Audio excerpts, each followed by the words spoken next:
کچھ نہ کچھ اقدار تھیں، کچھ نہ کچھ جس کو آپ کہتے ہیں اخلاقی بھلے دکھانے کے لیے ہوتا تھا، لیکن ہمیں نظر آتا تھا کہ گھر پہ مہمان آ گیا ہے تو امی کے کپڑوں کے نیچے جو بھی پیسے ہیں وہ بچے کو بھیج کے اس کی مہمان نوازی کریں گی، چائے بنے گی، گپ شپ ہوگی، ایک محبت، تحاد و تباہ، مل جل کے بیٹھنے کی ایک رسم نظر آتی تھی۔ اب ہم جاتے ہیں پاکستان، ہر کوئی جیب الجبی ایک طریقے کی جس کو آپ کہتے ہیں بلغوی مزاج، رد عمل، آپا دھاپی، افراتفری۔ سماجی سطح پر آپ محسوس کرتی ہیں کہ یہ ہمارا ملک بہت بڑا تبدیل ہوا؟ بہت زیادہ۔ اگر آپ جاہل آدمی کی ایک بڑی خوبی ہے کہ اسے کچھ معلوم ہو یا نہ ہو بولتا ضرور ہے۔ اس تعریف پہ میں صادق آتی ہوں، بہت بہت بات کرتی ہوں، اور مجھے سب سے زیادہ تکلیف اس بات کی ہے کہ جو جنوبی ایشیا کا مسلمان ہے اس کے پاس بڑی قوی اور توانا تہذیبی وراثت موجود ہے۔ میں روایت نہیں کہہ رہی، ورثہ موجود ہے، اور اس ورثے میں برداشت اور حلم سب سے بڑی چیز تھی۔ میں جنوبی ایشیا کا مسلمان ہوں، مجھے دوسرے مذاہب کے ساتھ جینا آیا، دوسری زبانوں کا احترام کرنا آیا، دوسرے لوگوں کے جو پیمانے ہیں آپ ان سے اختلاف کرتے ہوں صحیح، مگر ان سے دشمنی کی گنجائش نہیں ہو سکتی۔ اور میری سمجھ میں بہت دنوں سے یہ بات کہہ رہی ہوں، آپ شاید میری اس کو کچھ بہتر کر سکیں، کہ ہم اب ایک دوسرے سے وہ سوال پوچھتے ہیں جو خدا ہم سے پوچھے گا۔ بہت اہم بات کیا آپ نے۔ ہم وہ سوال ہی نہیں پوچھتے جو ہم ایک دوسرے سے پوچھ سکتے ہیں، ہم وہ کام ہی نہیں کرتے جو ہم ایک دوسرے کے لیے کر سکتے ہیں۔ ایک عجیب وحشت ہے، اور وحشت سوائے دہشت کے، نفرت کے اور غصے کے کسی اور چیز کو جنم نہیں دیتی۔ رواداری میں کمال یہ ہے کہ وہ انس پیدا کرتی ہے، برداشت آپ میں آتی ہے، قبول کرنا ضروری نہیں ہے لیکن اس کی توہین نہ کرنا لازمی ہے۔ ہم نے توہین کا راستہ اپنا لیا، اور توہین کے راستے میں ٹکراؤ ہی ٹکراؤ ہوگا اور کچھ نہیں ہوگا۔ اس لیے میں مسلسل کہتی چلی جاؤں گی کہ آج کی دنیا جو تعلیم دے رہی ہے اس سے روزگار تو بہت اچھا نصیب میں آ سکتا ہے، لیکن وہ تعلیم تربیت سے جدا ہو گئی، اور چونکہ تربیت سے جدا ہو گئی اس لیے نہ زندگی کے معنی آتے ہیں، نہ زندگی سے محبت ہوتی ہے، اور نہ زندگی قیمتی لگتی ہے۔ جی بالکل ٹھیک ہے، میرا یہ خیال۔ نہیں بہت ہی آپ نے اہم بات فرمائی۔ ڈاکٹر صاحب یہ بھی بتائیے گا کہ ہمارے ملک میں کم سے کم یہ تھا کہ ہماری ایک زبان تھی، زبان آپ سے بہتر کون جانتا ہے، ایک پوری تہذیب کو لے کر آتی ہے، پورا ایک علم ہے ماضی کی تراث سے، اس سے وہ آپ کو جوڑتی ہے اور آپ کی شناخت اس سے واضح ہوتی ہے۔ فارسی عربی تو ہم سے پہلے چلی گئی تھی، اردو اب چلی گئی، انگریزی ہمیں آتی نہیں ہے۔ آپ کو کیا لگتا ہے کہ پاکستان کے اندر اس وقت جو بچہ بڑا ہو رہا ہے اس کا ورلڈ ویو کیا ہے؟ یعنی وہ کہاں سے اٹھا ہے، اس نے کہاں جانا ہے؟ یہ زبان سے جو دوری پیدا ہوئی، اور ذرا یہ بھی بتائیے گا کہ دوری پیدا ہوئی کیونکہ لوگ اس کو بھی عام طور پر اتنا تسلیم کہتے ہیں اردو تو ہم بول ہی رہے ہیں، تو اس زبان سے دوری نے ہمیں کہاں لا کے کھڑا کر دی؟ دیکھیے، زبان سے دوری کی آپ نے بہت اچھی بات کی۔ میں ہمیشہ ایک جملہ کہتی ہوں، آپ کے لیے بھی دہراؤں گی، کہ خیال کا وطن زبان ہوتی ہے۔ سبحان اللہ، کیا بات ہے۔ اور جب آپ کے پاس زبان کے لیے گنجائش نہیں رہے گی تو خیال تو ختم، خیال ختم ہو گیا۔ میں اور آپ لفظوں کے بغیر نہیں سوچ سکتے۔ جب ہم سوچتے ہیں تو لفظ تصور ہوتا ہے، اور جب ہم بولتے ہیں تو لفظ پیکر ہوتا ہے۔ اب صورت یہ ہے کہ اگر تصور اچھا ہوگا تو پیکر بھی اچھا ہوگا، اور اگر تصور اچھا نہیں ہے تو پیکر کو بھول جائیے۔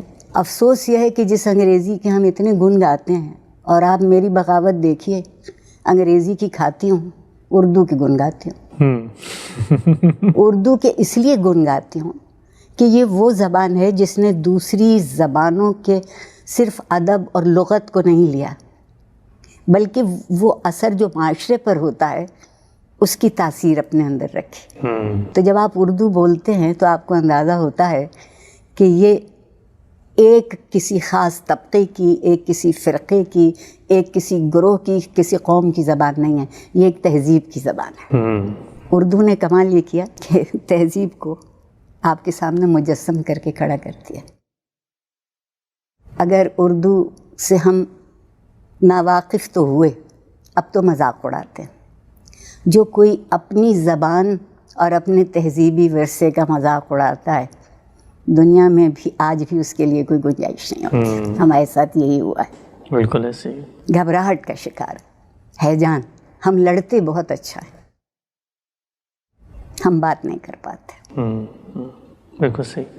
یہ بتائیے گا ڈاکٹر صاحبہ کہ آپ نے خواتین کے حقوق کی، جس کو آپ کہتے ہیں ایک طریقے کی پوری تحریک کو فکری سطح پر بھی اور عوامی سطح پر بھی جہاں جہاں آپ کو موقع ملا آپ نے یہ آواز بلند کی کہ بھائی یہ جو تفریق تمہارے ہاں موجود تھی اور بالخصوص ہمارے بر صغیر میں وہ نظر بھی آتی ہے، اس کے خاتمے کا وقت ہوا چاہتا ہے، اور وومن امپاورمنٹ، بچیوں کو یہ شعور دینا کہ تمہاری اپنی ایک شخصیت ہے، تمہاری ایک اپنی جداگانہ حیثیت ہے، آگے بڑھو اور سماج میں اپنا کردار ادا کرو۔ کچھ بہتری نظر آئی آپ کو پاکستان میں پچھلے کچھ عرصے میں تعلیم کے نتیجے میں خواتین کی خود مختاری کے حوالے سے؟ اگر ذرا سے پھیلا کے دیکھوں تو شاید بہت منفی جواب دوں گی کہ اتنا نظر نہیں آتا، لیکن ہوا ہے، لیکن ہوا ہے، اور ہوا اس وجہ سے ہے کہ جو مواقع انسانی حقوق کے لیے لڑ کے پیدا کیے گئے، اس میں بیٹیوں کے ماں باپ کی ذہنی سطح میں تبدیلی آئی، پھر وہ ان تک پہنچی، اور تبھی ہو بھی سکتا تھا۔ اگر کوئی معاشرہ کسی قدر کا ساتھ نہیں دیتا تو وہ پھل پھول نہیں سکتی۔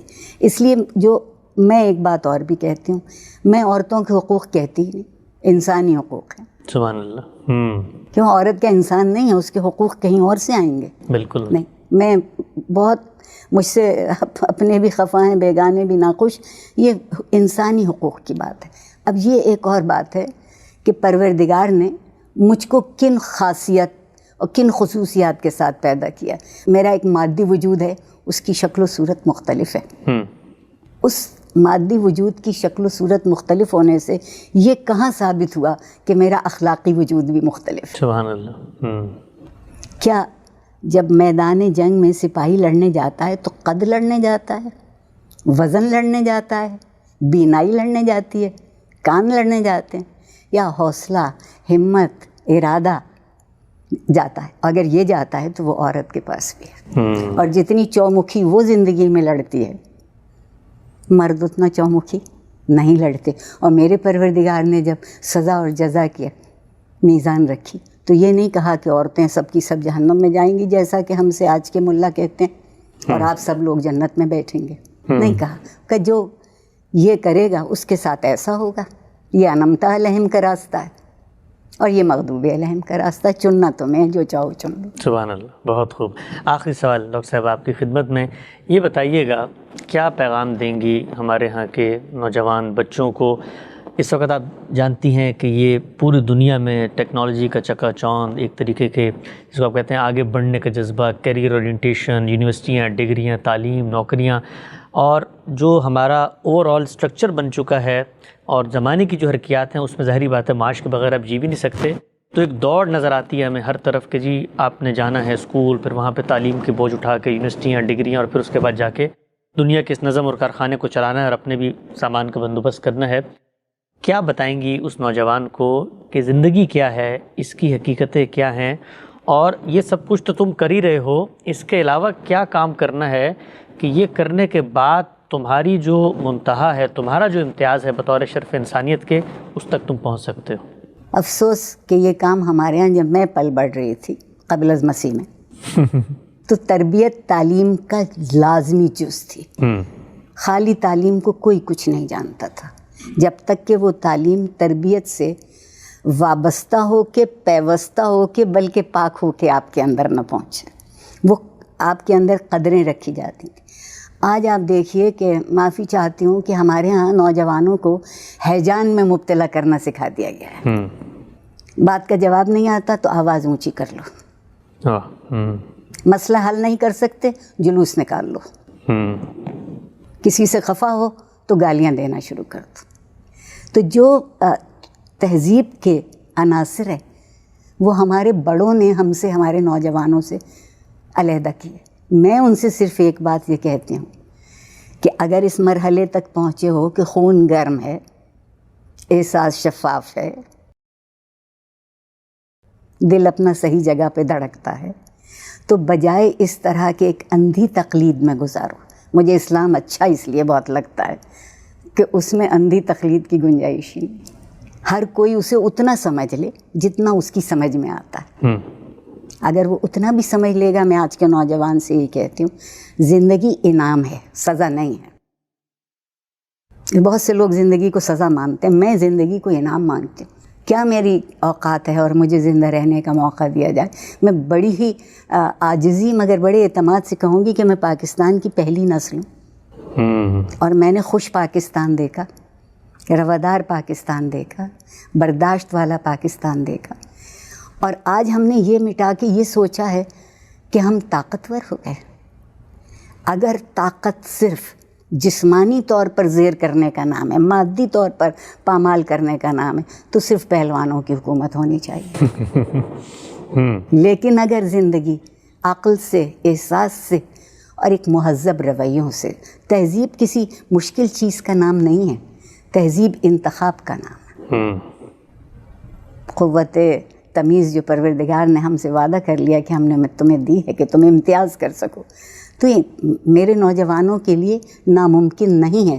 اور ایک بات، پروفیسر قرار حسین صاحب کا آپ نے نام سنا ہوگا، ان کی ایک بات مجھے یاد آتی ہے کہ شخصیت پرست معاشرے بت پرست معاشرے ہوتے ہیں. سبحان اللہ. بس آپ بت پرستی سے بچ جائیے. بہت خوب ڈاکٹر صاحبہ، بہت ہی خوشی، مسرت اور تہنیت کا موقع ہے، آپ سے ہم کلام ہونے کا موقع ملا. آپ نے تشریف لائیں، ہماری نیک تمنائیں، دعائیں آپ کے ساتھ ہیں. اللہ تعالیٰ آپ کو آپ کے مشن میں کامیاب کرے.